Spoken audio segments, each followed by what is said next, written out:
Welcome to my virtual discussion with Mr. Andrew Kichumisa, a teacher of English language and geography at Nasoro Safe Secondary School in the Morogoro region of Tanzania.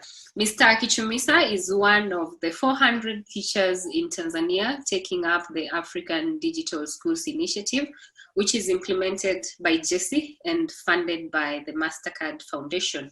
And apart from the GESCI project, which is the key of our discussion today, GESCI has implemented various projects on leadership in 16 African countries.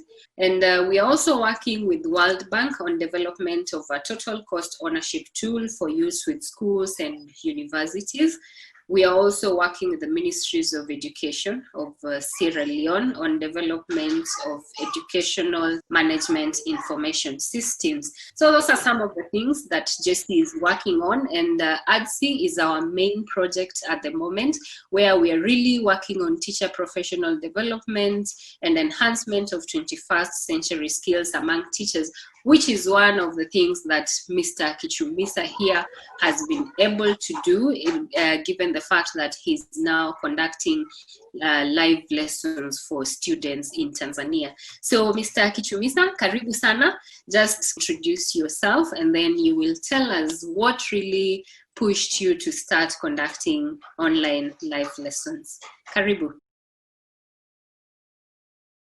As you introduced me earlier, my name's Andrew Marcel Kichumisa. I am a teacher at Nasoro Safe Secondary School in Morogoro. I was privileged to join AD's African Digital School Initiative 3 years ago, and really it's been an experience and I've learned a lot. What actually inspired me or moved me towards what I'm doing? Actually, I've always wished to reach out the students in more effective and reliable approaches, but I really didn't know how to do it. I was like, what is it that I can do that I can push my teaching career to the next level? But I really couldn't find out a way, even though I had information technology and computer science skills, but I really couldn't get them engaged into teaching. So that was until COVID-19 was announced. Well, and schools were closed, so no more schooling. In thinking about how I can reach these students, because it's not an holiday, studies must go on.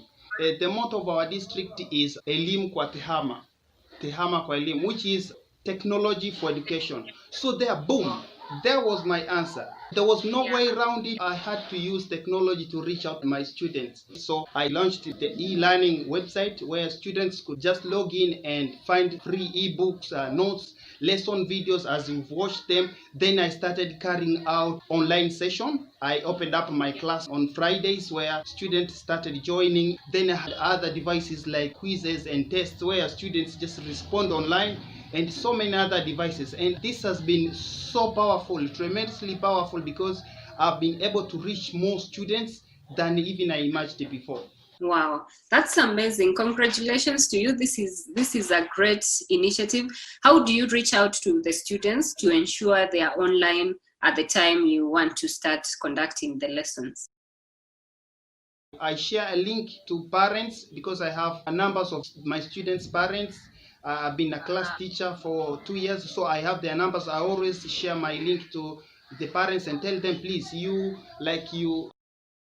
students, because I'm about to go online. And these parents have a lot of cooperation, so they lend their devices, their mobile phones to the students, so the students are joined in. And in fact, these students, even themselves, I came to discover that they are sharing the links on Facebook, because they are on Facebook. They share the links that, oh, our teacher is now conducting online classes. So soon I started with, it was 2 students online, and I think on my very class, I think they even left when I was teaching. Then I was so heartbroken, only 2 students and I'm doing this. But I continued doing, then soon it were 11, soon it were 50, then 100. And I was like, this is working. I'm having 100 students online. And soon even other students from other schools started joining me. Then soon there were 250 and 300. So at this point, you're reaching out to students even outside Nasoro Safe, as I'm getting from you. And now, is your content contextualized to reach out to all of them at the same time? Or how do you go about getting to create the content for the various levels? What I actually do is that I teach across all the topics, but more specifically, I've been aiming the examination classes. Most of my lessons I'm focusing on Form 2, Form 4, and Form 6 because their time is so limited. Ah, great. That's good. So we are just looking at the initiative you're carrying out right now is addressing sustainable development goal number 4, that is on quality education. And given we are looking at sustainability, are you looking forward to keep doing this even post-COVID-19? Even after the pandemic, I will do this and probably even with much more strength. Because for this time that I've carried this out, in fact, I've really seen the power of technology on how it makes teaching and learning so convenient. To me, there is no turning back. To me, the show has just begun. Okay, that's good. That's great to hear, because these are some of the things GESCI is looking at, ensuring that our teachers come out innovative, and we have that bit of creativity where you're creating solutions that suit the community you're in. So maybe you would just mention some of the benefits of the ADSI program to you and to Nasoro Safe School as a whole. There have been a lot of benefits to me personally, to the school, and to the students. Yeah. To me personally, a lot came with that. You see, I came to learn about the 21st century strategies of learning, where collaboration, students need to learn problem-solving skills, creativity, and innovation. Then I was like, boom, this is the real thing. In fact, the ads laid like a blueprint for me. Actually discovered, so even these skills are the ones that can be used to enhance learning. At the earlier times, I used to think that if I use ICT, it's like I'm doing a wrong thing. It's like I'm going against the code of work, the education and teaching. Yes, but then after being introduced to art and all this stuff and all these skills, in fact, that pushed me even to do what I'm doing. That's very amazing feedback, Andrew.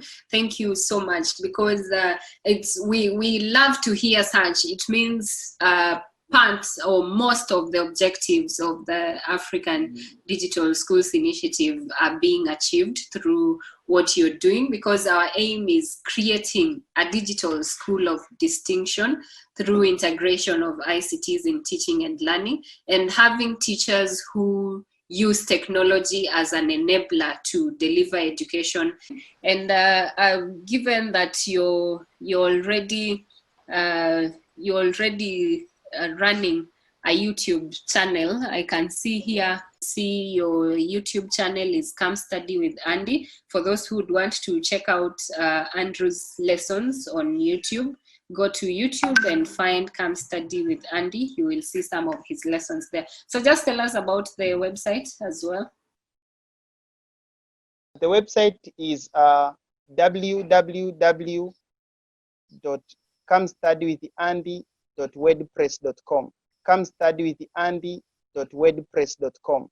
And maybe just as we wind up, what would be your recommendations to the Tanzanian government and to the schools to ensure that ICT is really incorporated? Before I recommend a thing, I would like first to thank my school administration for all the support that they have been giving me from the early stages of my initiatives.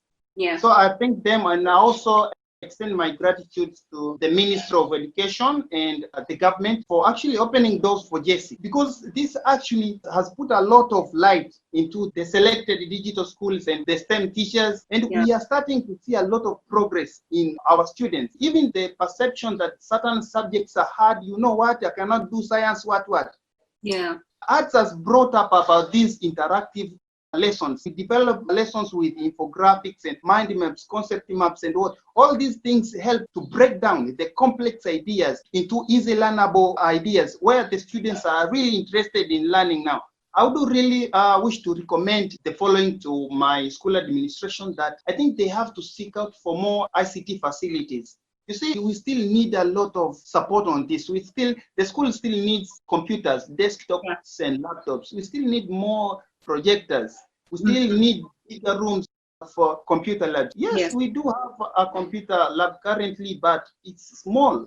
It can host like 20 to 25 students. Now with a school with almost 1,000 students, you can see it's not really enough. And I would also recommend the following to the government, that the government actually should not stop where it's, well, this is a good thing, then I would wish it to spread all over the country, you see? And also I would advise the government that I think this would have been introduced to the teachers' colleges and universities, whereby now we will have teachers that already perceive this 21st century teaching and learning skill, instead of training of in-service teachers, which is a good thing, but I think it costs more. So the government should also, while developing training of in-service teachers like me, but they come up with a plan to extend these skills to the teachers, colleges, and universities. GESCI has trained teachers on ICT integration in teaching and learning, and teachers have been taken through 3 cycles of training. The very first one was technology literacy, and then it got to the point where we introduced teachers to knowledge deepening. Andy has gone through the knowledge deepening cycle, and now to the 3rd phase that Tanzania is now going through, that is knowledge creation.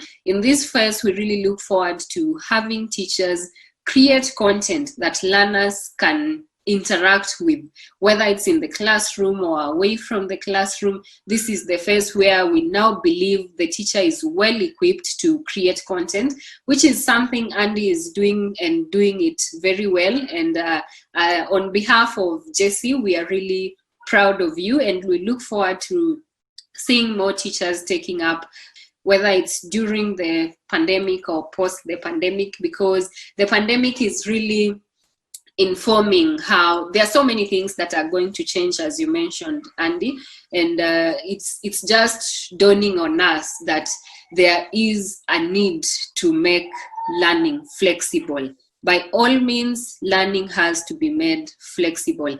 I'll be speaking to Ramadhani Matimbwa, who's the project coordinator for the GESCI ADSI program in Morogoro, who will be telling us about how training has been, how teachers like Andy have been able to come out with great skills on creating this.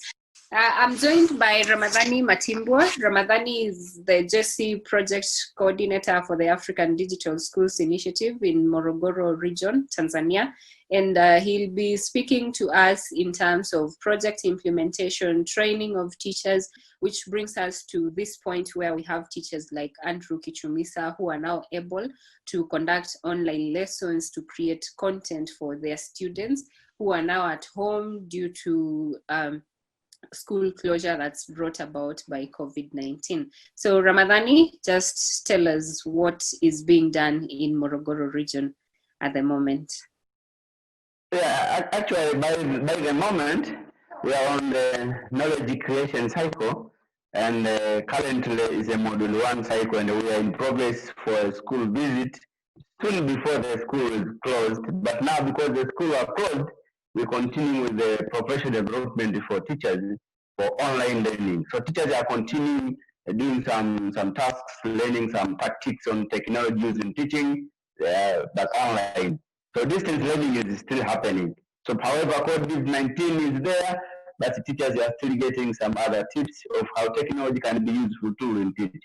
Maybe just as the Tanzania ADSI team, what would you do at the moment to ensure more teachers are now doing what Andrew Kichumisa is doing? How are you going to reach out to the other teachers? Maybe through sharing the lessons that Andrew has already developed, or maybe teachers shows a motive to continue learning distantly. As you can see, Andrew Kichumisa has started doing it and reaching to students. So now what we are doing to ensure that most teachers getting to do that, we are now creating a database for most teachers who are ready to prepare lessons online. However, the training was not complete, so that we can support them to complete that, and they continue preparing different lessons and try to share with teachers, through parents, or through social media, through other media like television, websites, and things like that. Great. And now at this time, Andrew has spoken about pre-service of teachers. Maybe you can just tell us the developments in working with teacher training colleges in Tanzania. That's good. However, sometimes we call it may be very tricky a bit, people are doing things, and especially in technology. We have a project called the Teachers Education Support Project under Ministry of Education, and it is really doing a lot about technology in colleges, teachers' colleges, and we wanted to collaborate with them. So what we did just analysis, situational analysis, to see what are they doing and them to know what we are doing as ads. And then so later on, we can create a collaboration framework. However, the collaboration framework is not yet there. It is still in the process. But what we did now is like involve some tutors for the colleges that are close to Morogoro, like Akawa and the Morogoro Teachers College. However, we once involved the Monduli Teachers College, and so they also know a bit about it. So Andrew, we are really grateful. Thank you so much for making time to do this. I know you're busy trying to create lessons and planning your Friday your Friday live lesson, but you still got time to talk to us. Thank you so much, and I would like to, on behalf of my fellow teachers at Nasoro SEF, we really appreciate. We are so grateful for, in fact, to be privileged to be among the few schools to join ads. In fact, we promise that we will not let you down. And the whole thing that ads project is bringing down onto us, and specifically to our school, everything will be put in practice so that your efforts, in fact, do not go in vain. Thank you.